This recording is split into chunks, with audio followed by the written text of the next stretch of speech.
দুপুর বেলায় আপনার জন্য খাবার বেড়ে ভালো ভালো মাছের টুকরোগুলো একটা প্লেটে রেখে দিয়েছে। মা আপনার সামনে কখনো খেতে বসে নাই, কারণ সন্তান ভালোগুলো আগে খাক, যেটা ঝুটা থাকে মা এসে বিকেল 4টার দিকে খেয়েছে। কথা বলেন না কেন? এই মা তো সেই মা যে মুরগির ডিম বিক্রি করে, গাছের লাউ বিক্রি করে 10 টাকা 5 টাকা 15 টাকা করে জমিয়েছে। জমানোর পরে সন্তান যখন ঢাকায় পড়তে যাচ্ছে, মা মুষ্টিবদ্ধ করে টাকাগুলো এনে হাতে দিয়ে দিয়েছে, সন্তান যা কিছু কিনে খাস, কিছু কিনে খাস। অথচ মার এই টাকাগুলো এক একটা টাকার পেছনে এক একটা রক্তের ফোঁটা লেগে আছে। ঠিক কিনা ভাইরা আমার? আর এই মা তো সেই মা যখন আপনাকে জন্ম দিয়েছে, জানে আমি মারা যেতে পারি, তারপরও কষ্ট মনে করে না, আপনাকে দুনিয়ার মুখ দেখিয়েছে। ওই মা রক্তাক্ত হয়ে গেছে, আপনাকে দেখার পরে কপালটাই চুবু দিয়ে বুকে টেনে নিয়ে সব দুঃখ কষ্ট ভুলে গেছে। ঠিক কিনা? আর এই মা তো সেই মা যে আপনার জন্য সব ত্যাগ তিতিক্ষা সাধনা সুখ আহ্লাদ বিসর্জন দিয়েছে। রাত্রিবেলায় ঠিক মতো ঘুমায় নাই। একটা ভালো খাবার যখন কেউ পাশের বাড়ি থেকে দিয়ে গেছে না, ওই খাবারটা মা নিজে খেতে মন চেয়েছে, খায় নাই। চিন্তা করেছে কখন আমার খোকা সন্ধ্যার পরে বাড়িতে ফিরবে, আমি তাকে মুখে তুলে দেব। কথা বলেন না কেন? আর এই মা তো এই সেই মা, নানু বাড়ি থেকে একটা মুরগি দিয়ে গেছে অথবা একটা পিঠা দিয়ে গেছে, মা নিজে খায় না। কখন সন্তান স্কুল থেকে ফিরবে, সন্তানের মুখে পিঠাটা তুলে দিয়েছে। এই মা তো সেই মা আপনার চাকরি বাকরির জন্য নিজের জীবনের সব সঞ্চয়গুলো আপনার পেছনে ব্যয় করে দিয়েছে। এই মা তো সেই মা যেই মা আপনার জন্য নিজের জীবন দিতেও প্রস্তুত হয়ে গিয়েছে। কিন্তু সেই মা যখন আপনি বিয়ে করছেন, বিশাল বড় ফ্ল্যাটের মালিক আপনি হয়েছে, 2000 স্কয়ার ফিটের ফ্ল্যাট আপনার বাড়ি ধারায়, 2 কোটি টাকা দিয়ে আপনি ফ্ল্যাট কিনেছেন। ছোট্ট একটা পেটে আপনাকে আপনার মা জায়গা দিয়েছে, কিন্তু আপনার 2000 স্কয়ার ফিটের ফ্ল্যাটের মধ্যে আপনার মায়ের জায়গা হচ্ছে না, তাই না? কথা বলেন না কেন?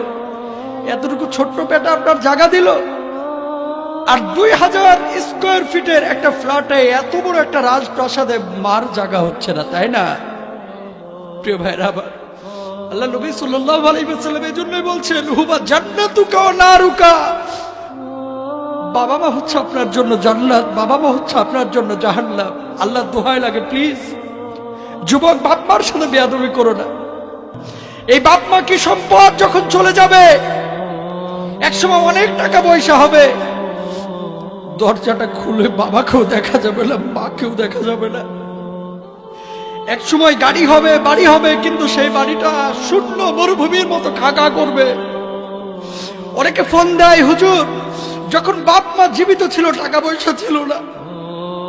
এক ভাই বলতেছে, হুজুর মমিন সিংহে আব্বা মারা যাওয়ার আগে আমাকে বলেছে 2 কেজি গরুর গোশত কিনে নিয়ে আসতে। হুজুর আমি এই টাকাটা ম্যানেজ করতে পারি না। আজকে বনশ্রীতে আবার বাড়ি, 2 কেজি না 2 মণ গোশত আমি একদিনে কিনতে পারি, কিন্তু বাবা নাই, বাবা নাই। আল্লাহ দোহাই লাগে, বাপ্পার সঙ্গে বেয়াদবি করেন না। বাপ্পার সঙ্গে বেয়াদবি করবেন, জাহান্নামে চলে যাবেন। ঠিক কিনা?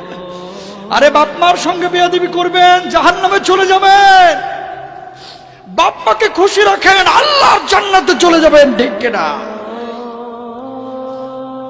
অনেক সময় আসবে, অনেক সময় আসবে, এই কথাগুলো স্বাভাবিক মনে হবে আপনাদের কাছে।